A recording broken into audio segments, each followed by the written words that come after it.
জিয়াউর রহমান বিএনপির নয়, তিনি সমগ্র বাংলাদেশের নেতা বলে মন্তব্য করেছেন বিএনপির আন্তর্জাতিক বিষয়ক সম্পাদক ব্যারিস্টার নাসির উদ্দিন আহমেদ অসীম।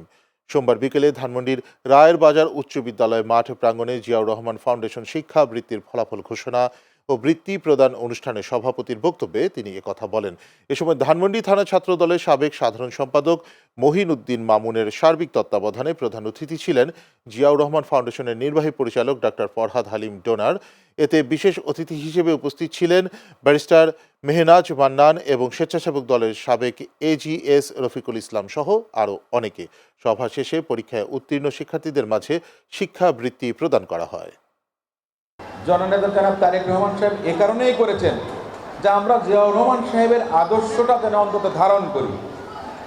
আমি রাজনীতি করি সেটা ভিন্ন কথা, কিন্তু প্রত্যেকের জিয়াউর রহমান সাহেব বিএনপির না, জিয়াউর রহমান সাহেব সমগ্র বাংলাদেশের।